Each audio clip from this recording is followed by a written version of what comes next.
Fizemos aí uma jornada bastante interessante sobre o pensamento do Antigo Testamento, alguns temas importantes para compreendermos a teologia do Antigo Testamento, uma jornada que vai da compreensão que o Antigo Testamento apresenta em relação a Deus, em relação ao ser humano, em relação ao pecado, a nossa resposta ou as nossas respostas diante de Deus, a compreensão sobre o morte, o pós-morte, os últimos dias, e também o tema do Messias, do servo do Senhor e do Filho do Homem, para compreendermos quem é Jesus no Novo Testamento. E agora, nessa última aula, eu quero conversar um pouco sobre quais elementos fundamentais quando pensamos na relação do Antigo Testamento com o Novo Testamento. Na aula passada, já sinalizei, sem dúvida, a ideia do Messias, do Filho do Homem e do servo do Senhor como um elo, um eixo importante para a compreensão de Jesus Cristo. E agora eu quero destacar outros temas.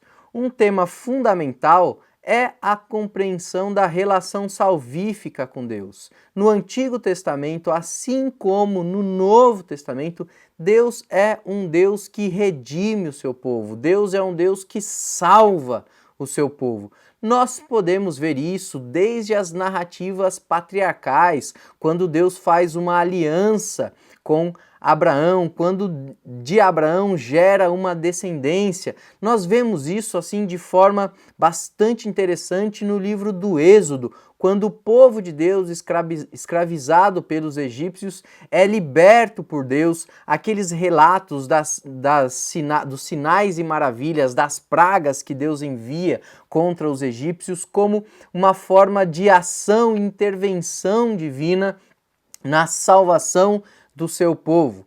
Essa ideia, portanto, de um Deus que redime, que será também desenvolvida pelos profetas após o povo de Deus ser exilado e dominado pelos impérios da época. E Deus, então, por meio dos seus profetas, dizer que viria e resgataria e salvaria o seu povo, essa compreensão de um Deus que salva também é desenvolvida no Novo Testamento de forma assim mais cabal por meio da encarnação de Cristo, por meio da missão, da morte e ressurreição de Cristo como sinais da salvação de Deus. Não apenas a compreensão da nossa relação salvífica com Deus, mas também a compreensão de que o Antigo Testamento nos fala de que Deus forma um povo. Também é uma ênfase no Novo Testamento. No Antigo Testamento não há uma ênfase apenas numa relação individual com Deus, da nossa piedade pessoal, da nossa piedade individual com Deus. O Antigo Testamento fala sempre de Deus formando um povo. Mesmo quando Deus se relaciona com pessoas como Abraão, Isaac e Jacó, a perspectiva desenvolvida é que Deus está criando para si um povo.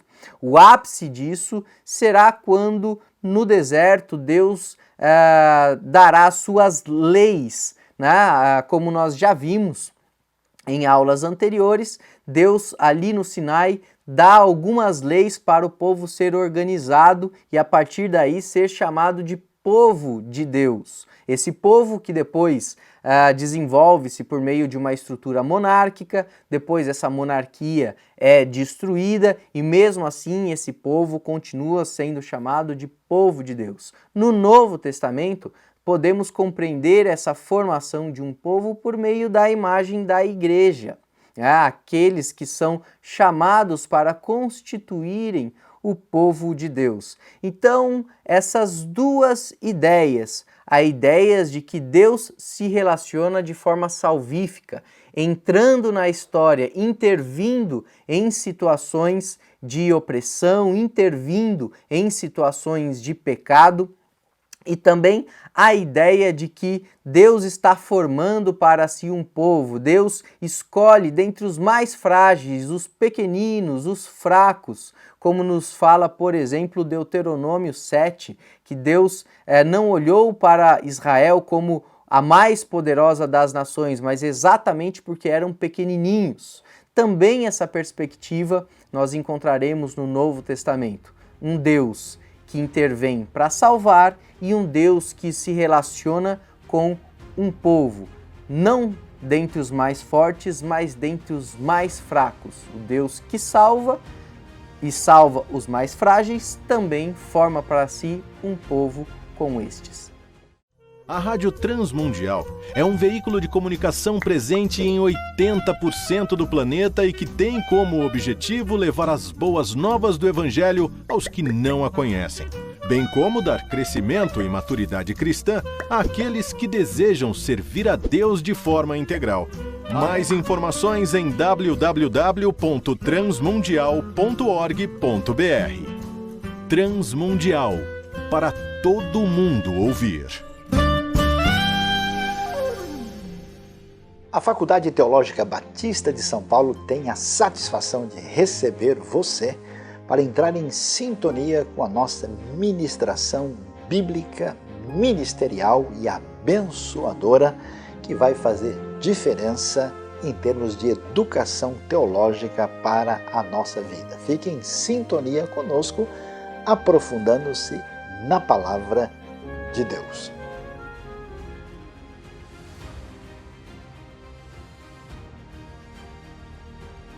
Nessa aula estamos destacando alguns elementos fundamentais para fazermos pontes entre o pensamento do Antigo Testamento e o pensamento do Novo Testamento. Nós já falamos sobre a figura do Messias, do servo e do Filho do Homem como imagens que o Novo Testamento pega do Antigo Testamento para explicar quem é Jesus. Nós já falamos sobre a relação salvífica com Deus e sobre Deus estar formando um povo, como temas que também o Novo Testamento tem em comum com o Antigo Testamento. E na sequência, podemos destacar que o Novo Testamento, assim como o Antigo Testamento, falam da fé num Deus que exige de nós uma postura ética diante da vida. É o que nós chamaríamos de monoteísmo ético.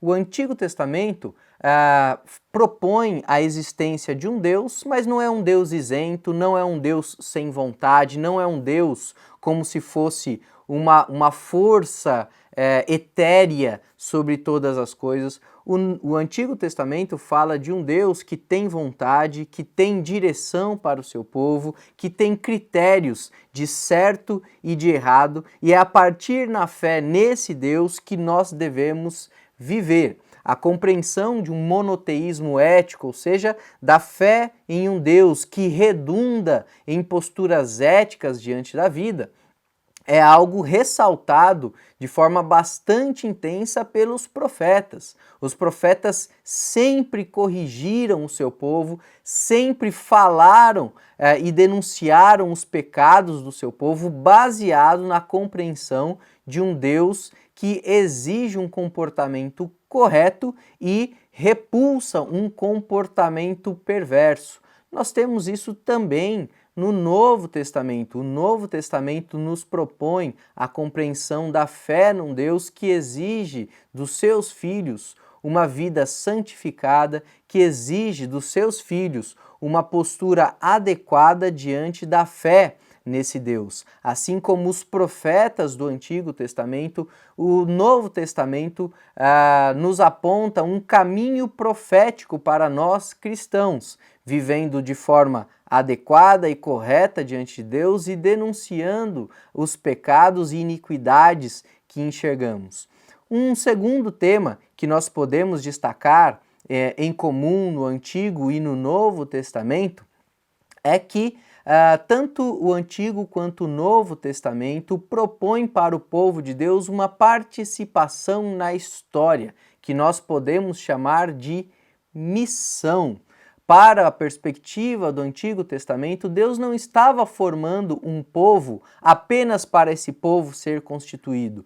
Deus estava formando um povo por meio dos descendentes de Abraão, para que este povo fosse luz para as nações, para por meio desse povo o nome de Deus ser conhecido, por meio desse povo os outros povos pudessem conhecer esse Deus que tanto ama a humanidade. Essa mesma perspectiva nós podemos ver também no Novo Testamento. O Novo Testamento nos fala da formação da igreja como testemunhas de Cristo, não apenas como um conjunto de pessoas que existe para si, mas como um conjunto de pessoas que existe para cumprir a missão de Deus neste mundo. Portanto, a compreensão de uma postura ética diante da vida e a compreensão de que o povo de Deus está e existe para a missão é algo que encontramos em comum no Antigo e no Novo Testamento. Esses são alguns destaques que nós podemos fazer nessa relação do Antigo com o Novo Testamento. Depois dessas 24 aulas, eu espero ter ajudado você no aprofundamento da sua compreensão das Escrituras, no aprofundamento da reflexão teológica e que isso se desdobre numa saúde espiritual para você, para a sua igreja. Deus te abençoe e continue conosco no curso básico de teologia da Rádio Transmundial em parceria com a Faculdade Teológica Batista de São Paulo.